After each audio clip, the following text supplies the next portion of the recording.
संस्कारों के क्रम में जिन बहनों के गर्भ में 3 माह से अधिक का कोई शिशु पल रहा है, अगर आप चाहते हैं कि हमारे आने वाली जो संतान है वो संस्कारवान बने, वो श्रवण कुमार बने, वो राम लक्ष्मण जैसा बने, वो भगत सिंह जैसा बने, वो विवेकानंद जैसा बने, उसको मानव से मानव महामानव बनाना चाहती हैं, तो भाइयों बहनों पहला संस्कार होता है पुंसवन संस्कार। तो वो बहनें कल पुंसवन संस्कार करा सकती हैं जिनके गर्भ में 3 महीने से लेकर के 5-6 महीने तक बालक या बालिका पल रही, जो भी संतान है उसका पुंसवन संस्कार हो जाएगा।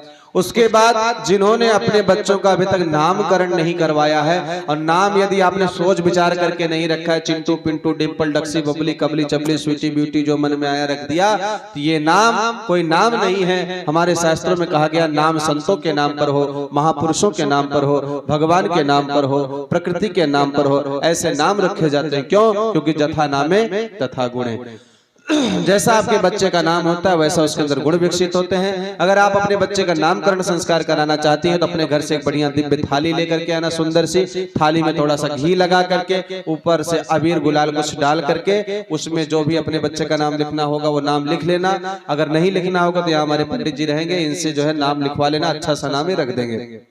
उसके बाद जो बच्चे 6-7 महीने 8 महीने के हो गए, दूध के दांत आ गए हों, अब दूध नहीं, उनको अन्न खाने की इच्छा हो रही, तो उनका अन्नप्राशन संस्कार हो जाएगा। यहाँ पर अन्नप्राशन संस्कार का मतलब है जैसा खाए अन्न वैसा बने मन। हमारा अन्न सात्विक हो, सुपाच्य हो, हित भुक मित भुक ऋतु भुक, इसके अनुसार से हम स्वयं भोजन ग्रहण करें और अपने बच्चों को खिलाएं। तो अन्नप्राशन संस्कार जिन्होंने अपने बच्चों को नहीं कराया, अन्नप्राशन संस्कार हो जाएगा। उसके बाद होता है चूड़ाकरण संस्कार, मुंडन संस्कार। जिन्होंने अपने बच्चे का मुंडन संस्कार नहीं कराया है, बच्चा जब माँ के गर्भ से आता है तो उसके शरीर के लगे हुए सारे मलाक्षेप को साफ कर ली जाती है, सारी गंदगी को साफ कर ली जाती है। लेकिन उस समय कोई माँ बाप अपने बच्चे का छौर कर्म नहीं कराता। क्यों नहीं कराता? क्योंकि उस समय आपके बच्चे का मस्तक बहुत सॉफ्ट होता है, बहुत कोमल होता है। अगर उसी समय आप अपने बच्चे का छौर कर्म कराएंगे बाल तो नहीं निकलेगा, खाल जरूर निकल जाएगी। इसलिए हमारे ऋषियों ने एक समय निर्धारित किया, 1 साल और 3 साल के बीच में अपने बच्चों का चूड़ाकरण संस्कार यानी मुंडन संस्कार कराना चाहिए। क्यों? हीन संस्कारों के निवारण के लिए, श्रेष्ठ संस्कारों के स्थापना के लिए। उसके बाद जो संस्कार होता है उसका नाम है विद्या आरंभ संस्कार। आज हमारे बच्चों को केवल स्कूली ज्ञान दिया जा रहा है, केवल उनको किताबी शिक्षा दिया जा रहा है, केवल उनको नॉलेज दिया जा रहा है। भौतिक क्षेत्र में कैसे उन्नति करें, पैसा कैसे कमाएं, उसके लिए सारे सरंजाम जुटाए जा रहे हैं और सारी विधि व्यवस्था, सारी पढ़ाई हमारे बच्चों को पढ़ाई जा रही है। लेकिन हमारे बच्चे कहीं ना कहीं से नैतिक पतन होता हुआ चला जा रहा है। आज हमारे बच्चे शिक्षावान तो हो गए लेकिन विद्या की उनके अंदर कमी हो गई। तो शिक्षा के साथ साथ विद्या भी, तो जो बच्चे 1 से लेकर के पहली क्लास से लेकर के 12वीं क्लास तक जिन्होंने विद्यारंभ संस्कार नहीं कराया हो वो विद्यारंभ संस्कार करा सकते हैं। हमारे पंडित जी कल यहाँ पर विद्यारंभ संस्कार कराएंगे। विद्यारंभ संस्कार के लिए क्या करना है, यहाँ साहित्य स्टॉल लगा होगा, यहाँ से गायत्री मंत्र लेखन की एक पुस्तिका ले लीजिएगा, 2-4-5 रुपए की होगी, और एक लाल पेन ले लीजिएगा। इसको 2 चीजों को लेकर के आना तो आपका विद्यारंभ संस्कार हो जाएगा। और जब विद्यारंभ संस्कार हो जाएगा तो आपको बताया जाएगा विद्या से क्या मिलता है ना।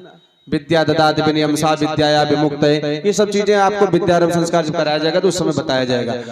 तो बच्चे जो पढ़ते हैं उनको याद नहीं होता, उनकी स्मरण शक्ति कमजोर है, भूल जाता है, तो ये सब के लिए जो है कल आपको बताया जाएगा उसके लिए क्या करें। जो बच्चे पढ़ा हुआ याद नहीं होता, स्मरण शक्ति कमजोर है, मेमोरी पावर, कैचिंग पावर उसका स्ट्रांग नहीं है, तो उनके लिए सारी व्यवस्थाएं बनाई जाएंगी। तो कल उनका विद्यारंभ संस्कार हो जाएगा। उसके बाद जो संस्कार होता है उसका नाम है यज्ञोपवीत संस्कार। भाई कुमार जब ही सब भ्राता दीन जनेऊ गुरु पितु माता। भाइयों बहनों, जब बच्चा इतना समझदार बन जाए कि वो यज्ञोपवीत संस्कार के उद्देश्य को समझ करके उसके अनुसार से आचरण करने योग्य बन जाए, तब भाइयों बहनों उसका यज्ञोपवीत संस्कार कराना चाहिए। और यज्ञोपवीत संस्कार के साथ साथ ही गुरु दीक्षा संस्कार जुड़ा होता है। यानी प्रत्येक मनुष्य को अपने जीवन काल में सही समय पर गुरु जरूर वर्ण कर लेना चाहिए, एक सदगुरु का वर्ण जरूर करना चाहिए। क्यों? क्योंकि गुरु बिन भव निध तरे न कोई, जो विरंज शंकर सम। कितना भी आप पूजा पाठ कर लो, कितना भी उपासना कर लो, कितना जप तप कर लो, लेकिन जब तक आपके जीवन में एक सदगुरु नहीं होगा तब तक आपको गोविंद की प्राप्ति नहीं हो सकती, तब तक आप इस भवाटवी को, इस भवसागर को पार नहीं कर सकते। इसलिए निवेदन करता हूं, जिन्होंने अभी तक गुरु नहीं बनाया है वह सभी गुरु जरूर बना ले। कितने वर्ष से ऊपर के बच्चे बना सकते हैं? 10 साल से ऊपर कोई भी व्यक्ति गुरु दीक्षा ले सकता है, गुरु मंत्र ले सकता है। इसके लिए कोई उम्र की ज्यादा बाध्यता नहीं है। कुछ लोग इंतजार करते हैं, हमारे युवा भाई बहन, वो सोचते हैं हम बुढ़ापे में भजन करेंगे। आप विचार करो, आप बूढ़े होंगे इसकी कोई गारंटी है क्या? आप बूढ़े होंगे इसकी कोई गारंटी है क्या? कोई गारंटी नहीं साहब। अभी पंडित जी बोल रहे हैं, 10 मिनट बाद चले पंडित जी बोल रहे थे। किसी का कोई भरोसा नहीं है। क्षणभंगुर जीवन की कलिका कल प्रातः को जाने, खिली न खिली मलिया चल की सुच शीतल मंद सुगंध समीर बयार चली न चली, कलिकाल कुठार फिर लिए फिरता, तन नम्र से चोट झिली न झिली, भजले हरि नाम हरि रसना, फिर अंत समय में हिली न हिली। क्योंकि जब बूढ़े हो जाओगे तो बुढ़ापे में भजन नहीं होता। बुढ़ापे में भजन नहीं होता। बुढ़ापे में क्या होगा? कान से सुनाई नहीं देगा, आंख से दिखाई नहीं देगा, मुंह में दांत नहीं रहेंगे, वेदांती बन जाओगे बिना पढ़े लिखे। और गुरु जी कान में दीक्षा देंगे, बोले कानो मानो गुरु तू चेला हम गुरु। मंत्र दे देंगे, मंत्र क्या देंगे? बोले राम राम जपो अम्मा। और दांत मुंह में रहेगा नहीं तो राम राम की जगह आम आम निकलेगा।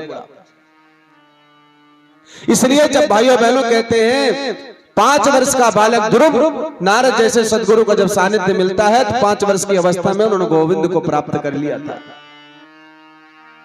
उम्र की इसमें कोई सीमा नहीं होती, जब जागो तभी सवेरा। कुछ लोग सोचते साहब गुरु मंत्र लेने से बहुत सारी समस्याएं, मुझे बड़ा झंझट हो जाता है। भाई साहब 9 साल का था तब से गुरु मंत्र लिया हो, कोई झंझट नहीं होती। झंझट हमने मान रखा इसलिए झंझट है। जिस दिन आप सोच लोगे कि नहीं है कोई झंझट नहीं, उस दिन कोई झंझट नहीं। बहुत ज्यादा नियम कानून नहीं है। सुबह उठना है, उठ करके नहाना, नहा करके 15 मिनट गायत्री मंत्र का जप करना है, 1 लोटा सूर्य भगवान को अर्घ्य दान देना है। अरे भगवान ने 24 घंटा दिया आपको, क्या भगवान के लिए 15 मिनट नहीं दे सकते? दे सकते हैं। और ऐसा समर्थ सदगुरु भाइयों बहनों आज तक इस धराधाम पर कोई नहीं आया। साक्षात महाकाल के अवतारी चेतना से जुड़ने का अवसर आया है। आपसे निवेदन करते हैं, समय की मांग है, परम पूज्य गुरुदेव के साथ जुड़ जाइए, क्योंकि ऐसा सदगुरु आज तक इस संसार में नहीं है। कल हम उनके बारे में जब गुरु दीक्षा देंगे, गुरु मंत्र देंगे, तो उस समय गुरुदेव की महिमा के बारे में हम आपको बताएंगे।